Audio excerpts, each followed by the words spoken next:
नमस्कार दोस्तों अपने देश भारत में डायबिटीज़ के पेशेंट लगातार बढ़ रहे हैं।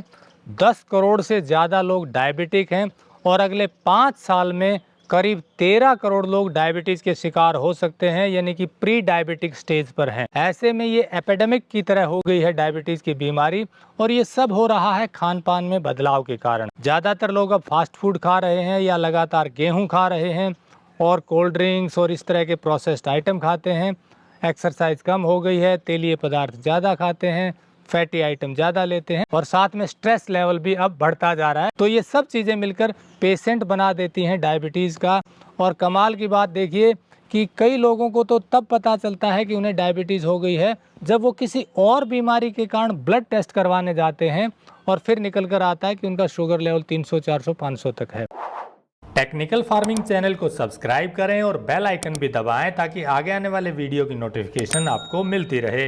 अब ये जो सारे कारण हैं डायबिटीज़ बढ़ने के, उनमें जो मुख्य कारण उभर कर आता है वो गेहूं को मान रहे हैं लोग।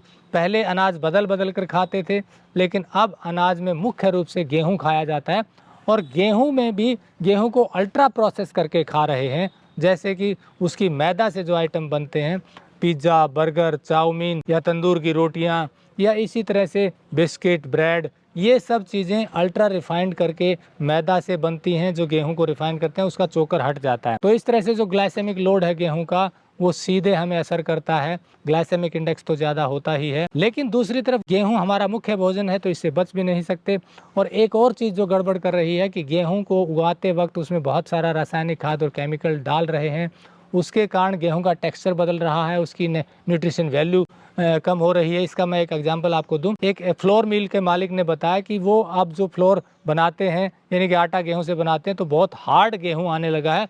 जो पत्थर हैं वो जल्दी घिस रहे हैं। और दूसरी तरफ उन्होंने ऑर्गेनिक गेहूं को पीस कर देखा तो वो बहुत सॉफ्ट पिस रहा था, यानी कि टेक्सचर गेहूं का जो ऑर्गेनिक गेहूं है उसका सॉफ्ट था और जो रासायनिक गेहूं वाला वो हार्ड था। तो कहीं ना कहीं फिर ये सेहत में भी वैसे ही असर डालता है। तो चलिए अब आपको बताते हैं कि कौन सा आटा आप खाएं जिससे कि डायबिटीज होने की संभावना बहुत कम रह जाए या ना के बराबर रह जाए, अगर आप इसे सही तरीके से खाते हैं। देखिए जो आप सामने देख रहे हैं, ये है गेहूं, ये है जौ, ये है चना।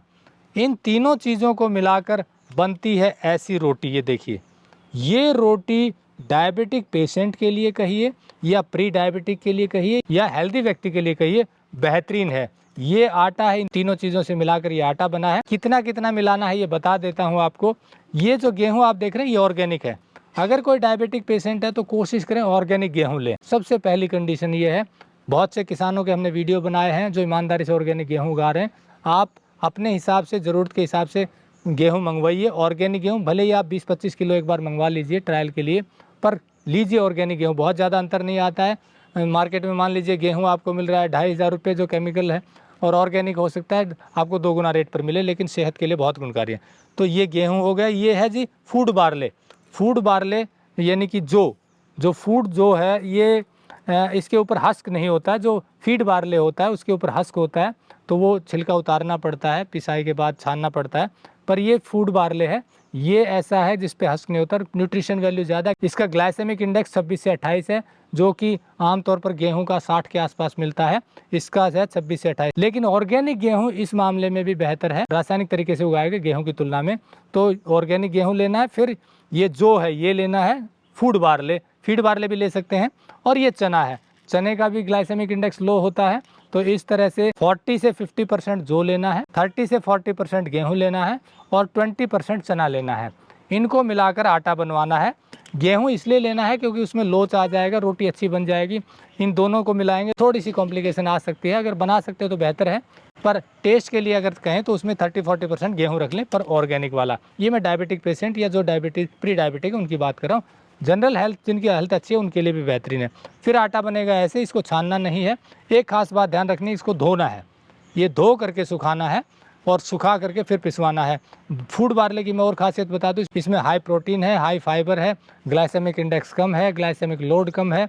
तो इस तरह से हेल्थ के लिए और बेनिफिशियल हो जाता है। और प्रकृति भी ठंडी है, गर्मी के मौसम में तो गजब का गुणकारी होता है। तो इस तरह से इनको 40% आपने जो ले लिया, 50% तक भी ले सकते हैं। 20% चना ले लिया, 30 से 40% गेहूँ ले लिया, धो लिया, सुखा लिया और फिर ये लो आरपीएम की चक्की में पिसवाया और फिर आपसे इसे वो रोटी बनाएंगे। क्या गजब की रोटी बनेगी। और देसी गाय का शुद्ध घी लगाकर खाइए, यकीन मानिए बहुत गुणकारी है ये रोटी और डायबिटीज़ होने की संभावना को बिल्कुल नगण्य कर सकती है। डायबिटिक पेशेंट के लिए बहुत कारगर साबित हो सकती है और टेस्ट में भी गजब की है। तो आज से ही इस तरह आप आटा पिसवाएं। कई लोग जवार रागी भी पिसवाते हैं, वो भी आप पिसवा सकते हैं। जवार रागी गेहूँ आजकल बहुत से लोग लेते ही नहीं हैं, लेकिन जनरली रेगुलर वो कठिन हो जाता है। पर ये ऐसी चीज़ है जो आप रेगुलर खा सकते हैं। तो अगर जो बाजरा जवार रागी का मिलाकर बनाते हैं वो भी बनवाइए, लेकिन अगर वो नहीं कर सकते तो कम से कम ये 3 अनाज मिलाकर बनाएंगे तो गजब का टेस्ट आएगा, गजब की हेल्दी रोटी बनेगी और डायबिटीज़ होने की संभावना बिल्कुल कम हो जाएगी या नगण्य हो सकती है अगर हम लाइफस्टाइल को भी ठीक कर लेंगे। तो देखिए बाकी चीज़ें भी मैटर करती हैं। केवल मैं ये कहूँ कि सिर्फ आप ये रोटी खाइए और डायबिटीज़ नहीं होगी तो ये पूर्णतः सत्य नहीं होगा, क्योंकि बाकी लाइफस्टाइल भी चेंज करना पड़ेगा। एक्सरसाइज बढ़ानी पड़ेगी, प्रोसेस्ड आइटम छोड़ने पड़ेंगे, मीठा कम करना पड़ेगा, चीनी छोड़नी पड़ेगी, रिफाइंड चीज़ें छोड़नी पड़ेंगी। वो सब करेंगे और ये खाएंगे तो और ज़्यादा हेल्दी रहेगी इस आटे से बनी हुई रोटियाँ। टेक्निकल फार्मिंग की मुहिम है कि आपको अच्छी चीज़ों के बारे में जागरूक करें, इसीलिए हमने ये वीडियो बनाया था। तो आप जहाँ से भी लें ये चीज़ें ले करके एक ट्रायल ज़रूर करें और कोशिश करें कि ऑर्गेनिक चीज़ें ही आपको मिलें। और इसी मुहिम को हम शुद्ध फार्म के माध्यम से भी बढ़ा रहे हैं। शुद्ध फार्म ऐसा प्लेटफॉर्म है जिस पे जो किसान शुद्ध चीज़ें उगाते हैं उनको इस पे जोड़ रहे हैं, उनसे भी आप जुड़ सकते हैं। तो दोस्तों टेक्निकल फार्मिंग की ये मुहिम है कि आपको शुद्ध चीज़ों के बारे में जागरूक किया जाए, आपको बताया जाए, किसानों से सीधा जोड़ा जाए और ये मुहिम आगे बढ़ रही। इसके लिए आपका बहुत बहुत धन्यवाद, आपका प्रेम मिल रहा है। उम्मीद है वीडियो अच्छा लगा होगा। अच्छा लगा हो तो लाइक और शेयर ज़रूर कर दें। जुड़े रहिए टेक्निकल फार्मिंग से। नमस्कार, जय हिंद।